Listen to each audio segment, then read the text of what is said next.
শরীরে যে পাথর হয়, এই পাথর হওয়ার পরে আমি পাথরের জন্য বলছিলাম যে খাবেন বারবারিস ভালগারিস বা পাথরকুচি গাছের পাতা। কিডনিতে পাথর হলেই নিন পাথরকুচি গাছের পাতা, 5-7টা পাতা নিয়ে পেস্ট করুন।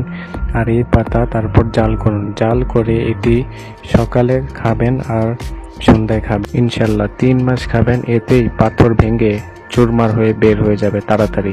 কোনো কারণে যদি পাতা না পান তাহলে নিয়ে আসুন হোমিওপ্যাথি স্টোর থেকে berberis vulgaris mother tincture. Berberis vulgaris mother tincture দোকানে বলবেন বারবারিস ভালগারিস মাদার টিনচার বলবেন, যে যা গোলাপি কালার ডার্ক কালার একটা ওষুধ হবে তা নিয়ে আসবেন। এটা সকাল বিকাল রাতে 3 বেলা 10-10 ফোঁটা করে অর্ধেক কাপ গ্লাস পানিতে নিন। এতে আপনার পাথর ভেঙে বের হয়ে যাবে, কিন্তু পাথর এতে একটু দেরি হবে। আর যদি পাতা দিয়ে করেন তাহলে তাড়াতাড়ি হবে, পাতা জলদি ভাঙে পাথর।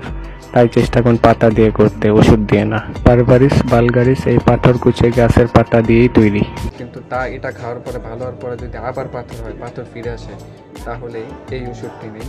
পাথরকুচি গাছের পাতা বা বারবারিস ভালগারিস খাওয়ার পরে তারপরে যদি আপনার ভালো হয় বা স্টোন ভেঙে বের হয়ে যায়, তারপরে যদি আবার পাথর হয়, শরীরে যেখানেই পাথর হয় আর যা আবার ফিরে আসে, তাহলে নিন চায়না 1000 পোটেন্সি। এটি 3 বেলা নেবেন 2 ফোঁটা 1 চামচ পানিতে, মোট 3 বেলা।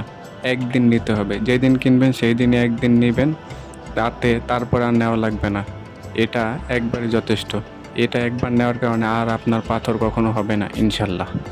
তার কথা বিশেষ করে খেয়াল রাখবেন, এই ওষুধ আপনারা পাথর ভাঙার আগে বা পাথর শেষ হওয়ার আগে নিতে পারবেন না। এই ওষুধ তখনই নিতে পারবেন যখন পাথরকুচি গাছের পাতা দিয়ে শেষ করবেন বা বারবারিস খেয়ে তারপর পুরাপুরি আপনার পাথর ভেঙে যখন বের হয়ে যাবে, ক্লিন হয়ে যাবে, তখনই আপনি এই ওষুধ নেবেন, তারপর ব্যবহার করতে পারবেন।